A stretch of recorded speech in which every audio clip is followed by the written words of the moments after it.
Hey guys welcome back to our channel. నిన్న night PKL option జరిగింది. చాలా మంది ప్లేయర్స్ ని టీమ్స్ ఎక్స్పెన్సివ్ అమౌంట్ పెట్టి బై చేశారు. అయితే మన Telugu Titans team day 1 option లో ఎవరిని బై చేశారు, ఎంత ఎక్స్పెన్సివ్ అమౌంట్ పెట్టి బై చేశారు, కరెంట్ మన దగ్గర ఆప్షన్ రిమైనింగ్ పర్స్ ఎంత ఉంది, ఇవన్నిటిని ఈ వీడియోలో ఫుల్ క్లారిటీగా తెలుసుకుందాం. ఇక మన Telugu Titans team day 1 option లో 3 ప్లేయర్స్ ని బై చేశారు. ముందుగా మన captain high player Pawan Kumar Sehrawat ని మళ్ళీ మన టైటన్స్ టీమ్ బైబ్యాక్ చేశారు. అయితే పవన్ షెరావత్ కోసం ఇనిషియల్ గా యుముంబా అండ్ బెంగళూరు బుల్స్ చాలా స్ట్రాంగ్ గా బిడ్ చేశారు. వీళ్ళ మధ్య చాలా వరకు ఒక కాంపిటీషన్ బిడ్డింగ్ జరిగింది. After then Haryana Steelers team bidding లో పార్టిసిపేట్ చేసి వాళ్ళు ఫైనల్ గా 1,72,50,000 రూపాయలకి బిడ్ చేశారు. అట్ ద సేమ్ టైం మన తెలుగు టైటన్స్ టీమ్ అదే అమౌంట్ కి పవన్ షెరావత్ ని బై చేశారు. ఇది తెలుగు టైటన్స్ టీమ్ నుండి ఒక మంచి మూవ్ అనే చెప్పుకోవాలి.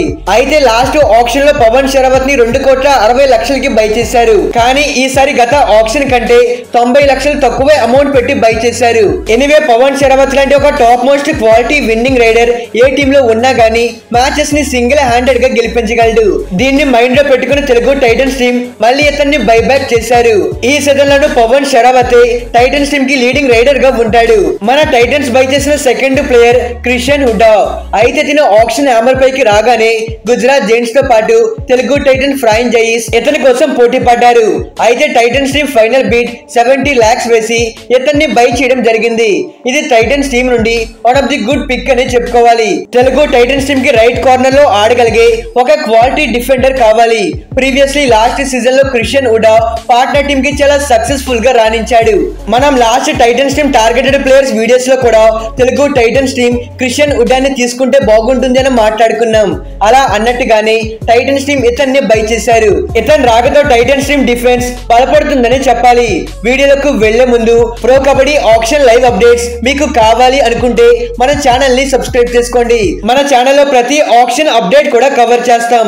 సో సబ్స్క్రైబ్ చేసుకొని పక్కనే ఉన్న బెల్ ఐకాన్ కూడా యాక్టివేట్ చేసుకోండి. ఇక తెలుగు టైటన్స్ టీమ్ బై చేసిన థర్డ్ ప్లేయర్ వచ్చేసి ఆల్ రౌండర్ విజయ్ మాలిక్. ఇతని విషయంలో టైటన్స్ మేనేజ్మెంట్ ని అడ్మైర్ చేయాలి. ఎందుకంటే ఇలాంటి ఒక స్టార్ ఆల్ రౌండర్ ని బేస్ ప్రైస్ కి బై చేశారు. ఆల్రెడీ ప్రీవియస్ వీడియోస్ లో తెలుగు టైటన్స్ టీమ్ విజయ్ మాలిక్ ని టార్గెట్ చేయడానికి అవకాశాలు ఉన్నాయని మనం డిస్కస్ చేసాం. అయితే లాస్ట్ కొన్ని సీజన్స్ నుండి మన టైటన్స్ టీమ్ లో ఒక క్వాలిటీ ఆల్ రౌండర్ లేడు, that to Indian all rounder లేడు. సో అందుకోసమని వీళ్ళు విజయ్ మాలిక్ ని బై చేశారు. అయితే వీళ్ళు విజయ్ మాలిక్ ని బై చేయడం ద్వారా మన టీమ్ లో సెకండ్ రైడర్ ప్రాబ్లం కూడా సాల్వ్ అవుతుంది. లాస్ట్ సీజన్ లో పవన్ కుమార్ కి సపోర్టివ్ రోల్ లో సెకండ్ రైడర్ ఎవరు లేరు, కానీ ఈ సీజన్ లో సెకండ్ రైడర్ గా విజయ్ మాలిక్ దొరికేశాడు. ఇది టైటన్స్ టీమ్ నుండి ఒక గ్రేటెస్ట్ పిక్ అనే చెప్పుకోవాలి. ఈ 3 ప్లేయర్స్ ని మన టైటన్స్ టీమ్ బై చేశాక మన దగ్గర ఆప్షన్ రిమైనింగ్ పర్స్ 1,19,00,000 ఉంది. ఈ అమౌంట్ తో మన టీం ఇంకా మినిమం 5 ప్లేయర్స్ ని బై చేయాలి. మోస్ట్ ఇంపార్టెంట్లీ ఈ రోజు ఆప్షన్ లో ఒక క్వాలిటీ లెఫ్ట్ కార్నర్ డిఫెండర్ ని మన టీం బై చేయవలసి ఉంటుంది. అట్ ద సేమ్ టైం ఇద్దరి కవర్ డిఫెండర్స్ ని బై చేయాలి. అలానే ఆల్రెడీ మన దగ్గర పవన్ షెరావత్ అండ్ విజయ్ మాలిక్ లాంటి క్వాలిటీ రైడర్స్ ఉన్నారు. వీళ్ళతో పాటు క్రెడిబిలిటీ ఉన్న మరో 2 రైడర్స్ ని బై చేయవలసిన అవసరం ఉంది. కరెంట్ టైటన్స్ టీమ్ కొన్న ఈ 3 బైస్ కూడా క్వాలిటీ బైస్ అని నా ఒపీనియన్. మరి టైటన్స్ టీమ్ గురించి మీరు ఏమనుకుంటున్నారు? మీ ఒపీనియన్ ని కింద కామెంట్ చేయండి. For more interesting updates please do subscribe our channel. Okay friends, bye bye, thanks for watching.